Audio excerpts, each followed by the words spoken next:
और इसी बीच अगली बड़ी खबर आपको नफे सिंह राठी हत्याकांड से जुड़ी हुई बता दें। 4 शूटरों के खिलाफ लुकआउट नोटिस जारी है और लगातार जांच पड़ताल चल रही है। बड़ी खबर आपको बता रहे हैं नफे सिंह राठी हत्याकांड से जुड़ी हुई, यहां पर नकुल, आशीष, सौरभ, अतुल की तलाश लगातार चल रही है।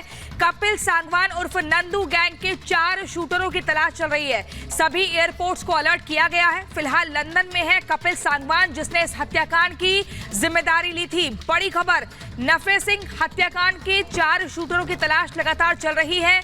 लुकआउट नोटिस भी जारी हो चुका है। नंदू गैंग की लंदन से साजिश जिसको अंजाम दिया गया और उसी के 4 शूटरों के खिलाफ लुकआउट नोटिस जारी किया गया है, जिसके चलते सभी एयरपोर्ट्स को अलर्ट किया गया है। इनकी तस्वीरें लगाई गई हैं और लुकआउट नोटिस जारी किया गया है। नफे सिंह हत्याकांड से जुड़ी बड़ी जानकारी आपको दे रहे हैं। 4 शूटर्स की तलाश चल रही है, अभी तक फरार हैं, पुलिस की गिरफ्त में नहीं है, लेकिन जांच पड़ताल चल रही है और शक यही है कि कहीं एयरपोर्ट से भारत से बाहर ना चले जाएं। इसी के चलते सभी एयरपोर्ट्स को अलर्ट किया गया है। लुकआउट नोटिस भी जारी हो चुका है। और जतिन इस वक्त हमारे साथ सीधे जुड़ रहे हैं। जतिन, क्या अपडेट है इस पूरे मामले में?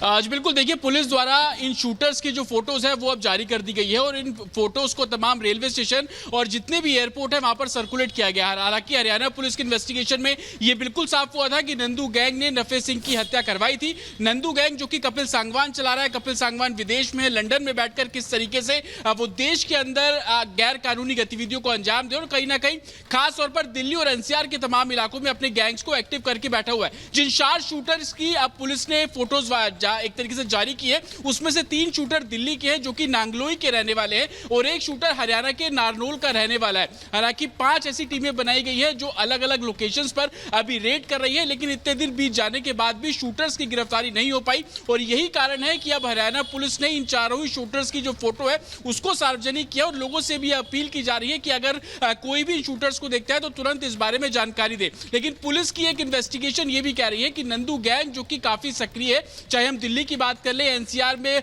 रोहतक या बहादुरगढ़ की बात कर ले और यूपी के कुछ इलाकों की बात कर ले, तो यहां पर इन शूटर्स के काफी हाइड आउट है और यही कारण है कि हरियाणा पुलिस दिल्ली पुलिस के साथ मिलकर, पंजाब पुलिस के साथ मिलकर और खास तौर पर यूपी पुलिस के साथ मिलकर एक ज्वाइंट ऑपरेशन चला रही है ताकि इन 4 को जल्द से जल्द गिरफ्तार किया जाए। लेकिन यह भी जानकारी मिल रही है कि ये 4 शूटर्स कहीं ना कहीं विदेश भागने की फिराक में है, क्योंकि कपिल सांगवान लंदन में बैठा हुआ है।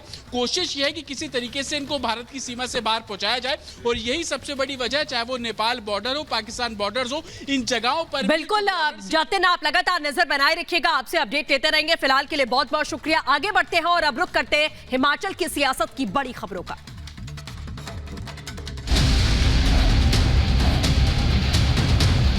भारतीय जनता पार्टी के नेता और जो कांग्रेस के काले नाग थे, उन्होंने अपनी ईमान को पेश किया।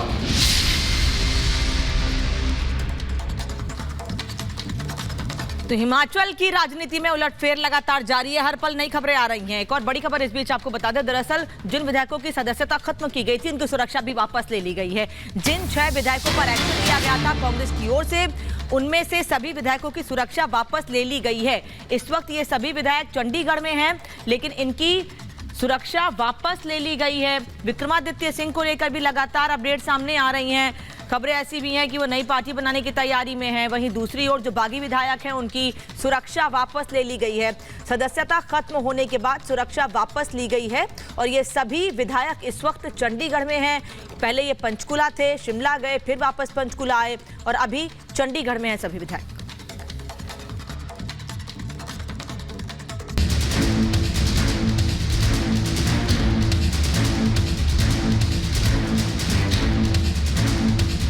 पूरी कांग्रेस हमारी जो रहे हैं वो इकट्ठी है और निश्चित तौर पर हमारी सरकार 5 साल चलेगी।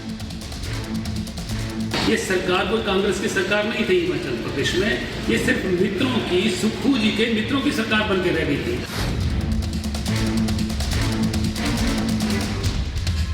हिमाचल में सियासी पारा कम होने के बजाय बढ़ता की जा रहा है। सुक्खू सरकार पर खतरा मंडराने लगा है। ऐसा इसलिए क्योंकि बागी विधायकों ने सीएम सुखविंदर सिंह सुक्खू के खिलाफ अपने तेवर दिखाने शुरू कर दिए, जिसने हिमाचल में कांग्रेस की नींव हिलाकर रख दी। बागी विधायकों की सदस्यता रद्द होने पर सुक्खू ने अपनी सरकार तो बचा ली, लेकिन हिमाचल कांग्रेस में मची अंदरूनी कलह ने सुक्खू की नींद हराम कर दी है। ये तो सिर्फ ट्रेलर है, क्योंकि बागी विधायक खुलकर सीएम सुखविंदर सिंह सुक्खू के खिलाफ खड़े हो चुके हैं, क्योंकि एक दिन पहले सुक्खू ने इन विधायकों की तुलना काले नाग से की थी, जिसके बाद बागी विधायक राजेंद्र राणा ने सुक्खू के साथ साथ आला कमान पर भी जोरदार हमला बोला। भारतीय जनता पार्टी के नेता और जो कांग्रेस के काले नाग थे, उन्होंने अपनी ईमान को बेच दिया। जिन लोगों ने, जिन काले 6 नागों ने गद्दारी की, वो सड़क रास्ते से नहीं आए। सीआरपीएफ उन्हें मिली, हरियाणा पुलिस उन्हें मिली, हेलीकॉप्टर उन्हें मिले, हेलीकॉप्टर से आए और बजट में अंदर नहीं बैठे, कांग्रेस के पक्ष में बोलने दे बैठे। जितने भी विधायक आज यहाँ पर बैठे हैं, ये सब इससे परेशान होकर बैठे हैं और हमने हाईकमान को कहा था कि तुरंत हिमाचल प्रदेश को बचाना है, तो इस व्यक्ति को, मुख्यमंत्री को हटा के किसी भी व्यक्ति को बना दीजिए, परंतु हाईकमान के कान में कोई जूं तक नहीं रहेगी। इसलिए आज हिमाचल प्रदेश में जैसे पूरे देश में ताश की पत्तों की तरह कांग्रेस बिखर रही है, आज हिमाचल प्रदेश में भी ताश की पत्तों की तरह बिखर गई। वहीं हिमाचल कांग्रेस में बगावत के सुर तेजी से पनपने लगे हैं। एक तरफ मुख्यमंत्री सुखविंदर सिंह सुक्खू और पर्यवेक्षक दावा कर रहे हैं कि राज्य में सभी विधायकों की नाराजगी दूर हो गई है और सरकार में सब कुछ ठीक है। ना कार्यकर्ता नाराज है, ना नेता नाराज है। जो सत्ता का सुख पाने से रह जाता है वो नाराज हो जाता है, फिर वो नाम आते हैं। कम तकरीबन 2-3 हजार कार्यकर्ताओं को अपॉइंटमेंट मिली और उनमें प्रतिभा सिंह के भी है। कुछ व्यक्तिगत कार्यकर्ता होते जो इस प्रकार की बात करते, पर ऐसी कोई बात नहीं। अगर उनकी कोई नाराजगी भी होगी वो भी दूर कर लेंगे। तो वहीं दूसरी तरफ कांग्रेस विधायक लगातार असंतोष की स्थिति बयां कर रहे हैं। विक्रमादित्य सिंह ने अपने सोशल मीडिया अकाउंट्स की बायोग्राफी कांग्रेस का नाम हटा दिया है। यकीन नहीं, बाकी विधायकों के साथ निर्दलीय विधायकों के भी बायो बदल गए। मतलब हिमाचल में बड़ा खेला होना बाकी है, क्योंकि खबर है कि बाकी विधायकों के अलावा कांग्रेस के करीब 9 विधायक बीजेपी के संपर्क में हैं। खबर है कि अंदर खाने बीजेपी से विक्रमादित्य सिंह की डील चल रही है। और भी बहुत सारे एमएलए हैं जो लगातार फोन कर रहे हैं, आना चाहते हैं। अगर ये कह रहे हैं कि इनके लिए सीआरपीएफ की सुरक्षा दे दी है, तो ये तो गवर्नमेंट का काम होता है किसी भी व्यक्ति की सुरक्षा करना। पर मुख्यमंत्री जी को ये पूछो कि आपने अपने एमएलए जो हैं, जिनके ऊपर लगता है कि ये जल्दी जाने वाले हैं, उनके साथ जो है 6 लोग पुलिस के किस लिए सुरक्षा में लगा दिए हैं? क्या उनको खतरा हो गया आपके एमएलए को? वहीं हिमाचल कांग्रेस प्रदेश अध्यक्ष प्रतिभा सिंह ने भी अपने बगावती तेवर दिखा दिए हैं।